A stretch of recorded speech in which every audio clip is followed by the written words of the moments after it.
રાજ્ય સરકારના પરિપત્ર બાદ મેળા એસોસિએશનની મહત્વપૂર્ણ બેઠક મળી. જિલ્લા કલેક્ટર તેમજ પોલીસ તંત્ર સાથે મહત્વની બેઠક મળી.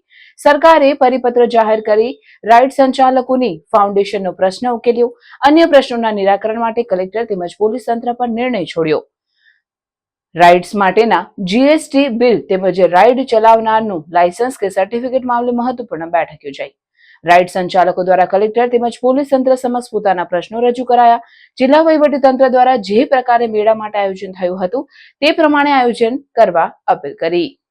હાલ આજરોજ જે રાઇડ સંચાલકો સાથે વહીવટી તંત્રની જે મીટિંગ થઈ છે તે મીટિંગની અંદર એવું ફાઇનલાઇઝ કરવામાં આવેલું છે કે એકવાર પ્લોટની હરાજીની પ્રક્રિયા પૂર્ણ થશે ત્યારબાદ જે તે પ્લોટ ઉપર જે આપણી મેળાની અપ્રૂવ ડિઝાઇન છે તે ડિઝાઇનને અનુરૂપ અલગ અલગ જગ્યાએ રાઇડ્સ ઇન્સ્ટોલેશન કરવા માટે થઈને પોતાની તમામ બ્લુપ્રિન્ટ્સ અને ચાર્ટર્ડ એન્જિનિયર્સના રિક્વાયર્ડ સર્ટિફિકેશનની સાથે આપણા પોલીસ કમિશનર કચેરી ખાતે લાયસન્સ બ્રાન્ચમાં એપ્લાય કરશે અને તેનું પ્રોપર સ્ક્રુટિની થયા બાદ જે રાઇડ સેફટી ઇન્સ્પેક્શન કમિટી છે તેના દ્વારા રાઇડ ઇન્સ્ટોલેશન થયા બાદ જે કંઈ પણ જરૂરી સર્ટિફિકેશન છે એ મુજબની જ તે રાઇડ્સ જે છે એ ઇન્સ્ટોલ કરવામાં આવી છે એની ખરાઈ કરીને ત્યારબાદ પરફોર્મન્સ લાયસન્સ આપવામાં આવશે. જે રિવાઇઝ ગાઈડલાઇન્સ આવી છે તેની અંદર ફાઉન્ડેશનને લગત અને અન્ય જે ટાઈમ લિમિટ છે લાયસન્સ આપવાને લગત તે બધું જે રિવાઇઝ કરવામાં આવ્યું છે તો તે રિવાઇઝડ ગાઈડલાઇનને પણ આપણે અનુસરીશું. ખાસ કરીને રાજકોટમાં ખાનગી મેળા પણ આયોજિત થતા હોય છે. આને લઈને આના માટે પણ તમામ મેળાઓ જે કંઈ પણ છે તે લોકોને આ જે રિવાઇઝ ગાઈડલાઇન્સ અને જે કંઈ પણ આપણા એસઓપીના નીતિ નિયમો છે તેને અનુરૂપ જ તે આપણે આપીશું. કોઈને અલગથી આપણે સિંગલ આઉટ નહીં કરીએ અને એને લગત જે કંઈ પણ આપણી જે રિવાઇઝ એસઓપી છે એ પણ આપણી પાસે પીડીએફ સ્વરૂપે અવેલેબલ છે. તમામ ચાર્ટર્ડ એન્જિનિયર્સ જે છે તેઓને પણ આપણે પહોંચતી કરી દીધી છે. એટલે તમામને અનુરોધ પણ કરેલ છે કે તેને લગત જે કંઈ પણ ડોક્યુમેન્ટ્સ છે એ સમય મર્યાદામાં જમા કરાવે જેથી કરીને સમય મર્યાદાની અંદર આપણે તે લોકોને લાયસન્સ આપી શકીએ.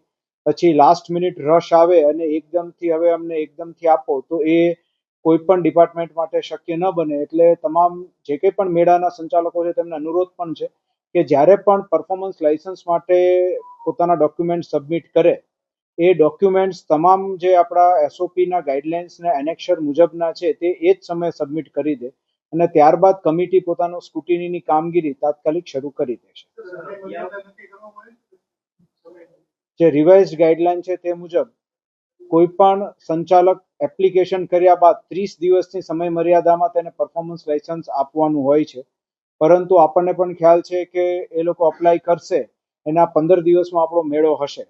એટલે અમે ટ્રાય કરીશું કે એ 15 દિવસની અંદર જ આખી વહીવટી પ્રક્રિયા પૂર્ણ કરીને આપણે જે 30 ડેઝ છે એને પણ આપણે ઓછા કરીને 15 ડેઝ સુધી લઈ આવીશું. પરંતુ તેના માટે થઈને તમામ સંચાલકોનો અમારે ખાસ સપોર્ટ જોશે કે તે લોકો સંપૂર્ણપણે પ્રોપર સર્ટિફિકેશન સાથેના બધા ડોક્યુમેન્ટ્સ રજૂ કરે.